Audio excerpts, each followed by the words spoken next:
예수님께서 여러분들 한 분 한 분 사랑하십니다.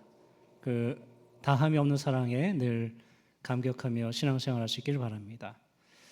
연탄길이라고 하는 책을 쓴 이철원 작가가 지인을 만나기 위해서 한 극단을 방문해요. 극단을 연극하는 극단을 방문해 보니까 그 연극 무대 앞에서 테이블 놓고 배우들이 대본 읽기를 연습하고 있는 겁니다. 그런데 이렇게 보니까 무대 위에 한 사람이 뭔가 동작을 하고 있는 겁니다. 아래서는 리딩을 하고 있는데 위에 무대에서 아무런 대사도 없이 그 무대에 있는 식탁에 식탁보를 펼치는 연습을 계속하는 거예요. 아래에 있는 사람들이 대본 읽기를 하는 2시간 내내 그 식탁보 펼치는 연습을 하는 거예요. 그래서 이 사람이 너무 신기하다라고 생각해가지고 그 연습이 다 끝난 다음에 그 지인 후배를 따로 만나서 물어봤습니다. 저 사람은 어떤 사람인데 한마디 대사도 없이 무대 위에서 저것만 연습하고 있습니까? 물었더니 하는 말이 그 사람은 연극 무대에서 청춘을 다 바친 중견 배우이고 한때는 전성기를 누리고 또 한때는 연극에서 주연도 했었던 사람이라는 거예요. 근데 이제 후배들에게 주연이나 그런 것을 다 맡기고 한마디 대사도 없지만 자신이 맡은 일을 위해서 2시간 동안 저렇게 식탁보를 펼치는 연습을 하는 겁니다 라고 말하는 거예요. 한마디 대사도 없이 식탁보를 펼치는 그 동작을 하는 그 배우의 마음은 어땠을까요? 그 배우가 선배가 연습할 때 아래에서 대본 읽기를 하던 후배 배우들은 어떤 마음이 들었을까요? 여러 날이 지나고 나서 그 연극이 이제 개봉했습니다. 그래서 이 이철원 작가가 그 연극을 보러 갔습니다. 연극을 이제 한참 진행하는 중에 드디어 그 중견 배우가 등장했습니다. 식탁보를 어깨에 메고 나와서 빙글을 한 바퀴 돌고 나서 그 식탁보를 하늘로 촥 펼치니까 그 식탁보가 놀랍게도 그 식탁 내 모서리에 딱 맞게 촥 덮이는 거예요. 관객들이 와 하면서 탄성을 부르는 거예요. 그리고 나서 그는 무대 뒤로 다시 사라졌습니다. 그것을 본 이철원 작가는 어떤 마음이 들었을까요? 여러분들 같으면 어떤 마음이 들었을까요? 생각해 보십시오. 세계 교회 역사 가운데 본받을 만한 교회가 무엇인지 제가 물었어요. 그랬더니 그 검색 엔진에서 뭐라고 대답하냐면 1세기 예루살렘 교회, 1세기 빌립보 교회, 16세기 종교개혁 시기에 위텐베르그 교회, 18세기 모라비안 교회 이렇게 대답했어요. 질문을 바꿔서 세계교회 역사 가운데 본받을 만한 신도, 성도가 누구인가 물었더니 대답은 어거스틴, 마틴 루터, 조지 뮬러, 디트리 본헤퍼 이런 사람들 대답했어요. 근데 그 검색 엔진에서 그 근거를 이렇게 써놨어요. 본받을 만한 교회나 성도, 그 이유가 뭐냐? 회심을 경험했다. 진정으로 회개했다. 또 말씀을 지키는 것, 하나님의 말씀을 지키는 것에 목숨을 걸었다. 이웃을 섬기는 일에 전념했다라는 것을 이유로 들고 있습니다. 저는 그 본받을 만한 교회 목록에 빌립보 교회가 있는 것이 신기하고 깜짝 놀랐습니다. 정말 빌립보 교회는 본받을 만한 교회, 모범적인 교회였을까요? 로마에 갇혀있던 바울이 빌립보 교회를 향해서 편지를 쓰면서 외칩니다. 그리스도 예수의 마음을 품으라. 그리스도 예수의 마음을 품으라. 그리스도 예수의 마음을 품으라고 하면서 바울이 예수 그리스도를 찬양하는데 그 찬양시 내용이 오늘 제가 봉독해드린 내용입니다. 그는 예수님은 근본 하나님의 본체시나 하나님과 동등됨을 취할 것으로 여기지 아니하시고, 내용이 어렵죠. 예수님은 하나님의 모습을 지니셨지만 하나님과 동등하게 되는 것에 억지를 쓰지 아니하셨다라는 내용입니다. 오히려 자기를 비워 종의 형체를 가지사 사람들과 같이 되셨고, 오히려 자신을 비우셔서 종의 모습을 취하셨다. 사람의 모양을 띠고 태어나셨다. 생김새로 볼 때 여느 사람과 마찬가지였다라는 내용입니다. 고대의 종, 노비는 아무것도 없는 사람입니다. 소유권도 없고 재산도 없고 주인 앞에서 자기 주장을 할 수도 없는 사람입니다.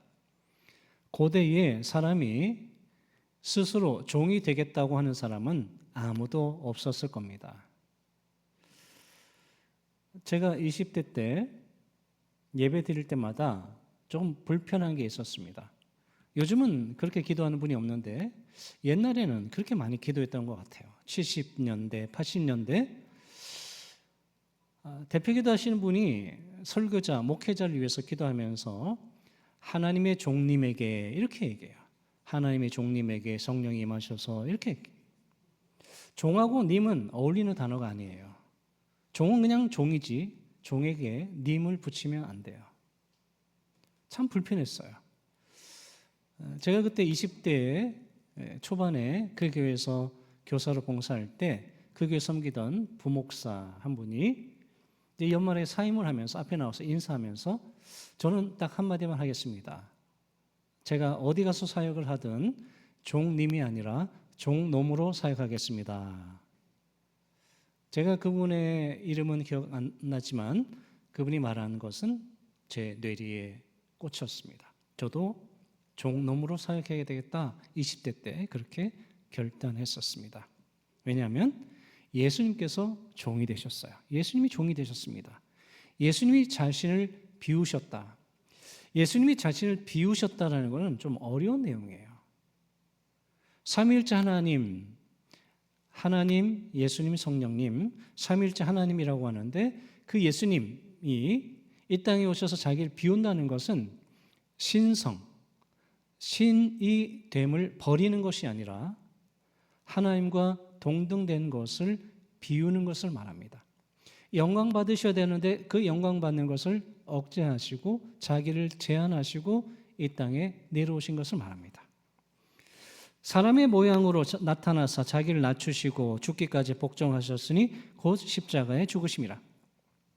예수님이 비우시고 낮추시고 십자가에 죽기까지 순종했다는 거예요. 왜요? 우리를 구원하기 위해서 십자가에 죽으셨다는 거예요. 바울이 빌립보 교인들을 향해서 왜 이 그리스도 찬가를 편지로 쓰고 있을까요? 왜 바울이 빌립보 교인들을 향하여 예수님이 자기 비움에 대해서 전하고 있는 걸까요? 신학교에 가면 여러 과목들이 있는데 조직신학에서는 삼위일체론, 기독론, 성령론, 신론 이런 것들 배워요. 그러면 조직신학처럼 바울이 빌립보 교인들을 향해서 기독론에 대해서 가르치기 위해서 그리스도 찬양을 한 것일까요? 그렇지 않습니다. 사도 바울이 빌립보 교인들을 향해서 기독론, 어려운 내용을 얘기하려고 하는 것이 아니라 빌립보 교인들에게 신앙 윤리를 가르치기 위해서입니다. 실천적 삶을 강조하기 위해서 그리스도 찬양을 하고 있는 겁니다. 그러면 왜 바울이 빌립보 교회를 향해서 신앙 윤리적인 것, 실천적 삶을 강조해야만 했을까요? 빌립보 교회 상황은 어땠을까요? 제가 본받을 만한 교회를 물었을 때 그 대답한 것, 빌립보 교회를 대답한 것, 또 그 이유, 근거를 인공지능은 빌립보 교회는 다른 교회와 성도를 도왔다. 그렇게 이유를 밝히고 있습니다. 성경에 있는 내용을 정확하게 알고 있는 거죠. 몇 년 전에 튀르키예에 지진이 왔을 때 우리 한국교회가 사랑의 헌금을 모았습니다. 우리 교단만 56억 원의 사랑의 헌금을 모아서 튀르키예에 보냈고 그 지진난 지역 한 마을 전체에 집을 수십 채 지어줬습니다. 한국기독공보라고 하는 우리 교단 신문에는 그게 나오지만 일반 신문에는 전혀 그런 게 뉴스가 나오지 않죠. 이번 산불 피해 복구를 위해서도 우리 한국교회 우리 교단이 소중한 역할을 감당할 것이라고 기대하고 있습니다. 2000년 전 주 1세기 초대교회 교회는 다 어려웠습니다. 교인들도 가난했고 재정도 없었습니다. 누굴 도울 형편이 되지 않았습니다. 그런 상황 가운데 빌립보 교회가 사랑의 헌금으로 다른 교회와 성도를 도왔다는 것은 굉장히 귀한 일입니다. 그런데 빌립보 교회가 저 멀리 있는 예루살렘 교회도 돕고 다른 교회도 돕고 로마에 있는 바울도 돕고 참 좋았는데 정작 빌립보 교회 안에 있는 성도들 가운데 그들은 한 마음이 되지 못했습니다. 서로 다른 마음을 품었습니다. 다툼과 허영이 있는 성도들, 겸손하지 않은 성도들이 있었습니다. 사랑의 헌금으로 연보 구제에 힘썼던 빌립보 교회와 성도는 온전하지 않았습니다. 마음이 서로 연결되지 못하고 분열된 빌립보 교인들에게 바울은 예수 그리스도의 마음을 품으라고 간곡하게 부탁하고 있는 겁니다. 5절에 너희 안에 이 마음을 품으라. 이 마음을 품으라. 이 마음의 헬라어는 프로네마인데요. 이 프로네마라는 것은 사고방식, 생각, 정신 상태라는 뜻을 가지고 있습니다. 그래서 고대의 플라톤은 이 사람이 프로네마를 육신적인 것에만 집중하면 사람이 교만해질 수 있다고 경고했습니다. 사도 바울은 그런 철학자들의 얘기를 하는 게 아니잖아요. 예수님 안에 있는 생각을 품으라. 예수님의 생각, 뜻, 사고방식을 따르라 라고 말하는 거예요. 한마디로 주님을 따라 행동하라라는 거예요. 바울은 조직신학적으로 기독론, 어려운 내용을 얘기하는 것이 아니라 신앙윤리적으로 삶에서 실천하라, 행동하라라고 강조하고 있는 겁니다. 우리가 역설이라고 하죠. 패러독스. 역설, 패러독스라는 말은 헬라어에서 왔는데 헬라어에서는 견해를 넘어서다, 생각을 넘어서다라는 뜻입니다. 예수님께서 다 비우셨다. 비우셨다 그러면 사람은 어떻게 생각해요? 비우면 아무것도 남지 않겠지라고 생각하지만 역설, 그런 사람들 생각을 뛰어넘는 일이 일어나는 겁니다. 비우는 것이 다 없어지는 것처럼 빼기로 보였지만 더하는 것이 되었습니다. 그리스도 찬양은 9절에서 그런 역전이 일어나는데요. 하나님께서 그를 높이시고 모든 이름 위에 뛰어나게 하십니다. 자기를 비우고 낮아지신 예수 그리스도를 하나님께서 다시 최고의 위치로 올려주시는데 그 이유를 두 가지로 말하는데 첫 번째는 모든 무릎을 예수의 이름에 꿇게 하신다라는 겁니다.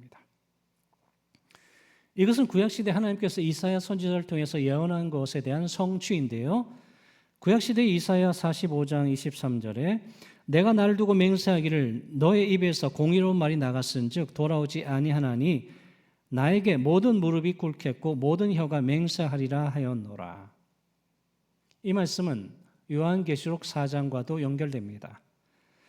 사람들이 자기의 관을 보좌 앞에 들이며 이르되 우리 주 하나님이여 영광과 존귀와 권능을 받으시는 것이 합당하오니 주께서 만물을 지으신지라. 만물이 주의 뜻대로 있었고 또 지으심을 받았나이다. 구약시대에 예언했고 예수님께서 오셨고 요한계시록에서도 말씀하는 것은 모든 사람들이 예수님 앞에 무릎 꿇고 경배하게 된다는 겁니다. 하나님께서 낮아지신 예수 그리스도를 최고의 위치로 올려놓으신 두 번째 이유는 모든 입으로 그리스도를 주라 시인하게 만들기 위해서입니다. 예수님 당시 주 퀴리오스는 로마 황제였어요. 모든 사람들이 다 로마 황제를 주여 퀴리오스라고 불렀습니다. 그러나 예수 믿는 사람들은 로마 황제가 아니라 예수님을 나의 주님으로 퀴리오스라고 고백하게 되는 거죠. 예수 그리스도는 주님이시다. 예수 그리스도는 퀴리오스이시다. 이것은 신약시대의 모든 성도들의 신앙 고백이고 세례받는 사람들이 신앙 고백해야만 하는 내용이었습니다. 세례자들이 예수 그리스도는 주님이시다라고 고백하고 나서 세례를 받는 겁니다. 얼마 전에 호주에서 선교하는 제 신학교 선배님이 한국에 방문해서 제가 잠깐 만났습니다. 그분의 사역에 대해서 얘기를 들었는데요. 한국에서 이제 젊은 사람들이 20대 젊은 친구들이 워킹 홀리데이 비자, 취업 비자를 가지고 1년 혹은 2년 동안 이제 일하러 오는 거죠. 그 친구들이 이제 그 호주에 오면 뭐 아무것도 모르잖아요. 어디로 가야 될지, 뭐 집을 어떻게 구해야 될지 아무것도 모르니까 이 목사님이 그런 청년들을 도와주는 거예요. 진심으로 도와주니까 한국에서 교회를 전혀 안 다녔는데 이 친구들이 이 목사님이 목회하는 교회에 나오는 거예요. 그래서 이 목사님이 목회하는 교회는 대부분 다 초신자 그리고 젊은 사람들만 모이는데 1년 동안 이제 교회에 이제 다니고 신앙교육을 하고 이제 1년이 지나서 세례교육을 하고 세례문답을 하는데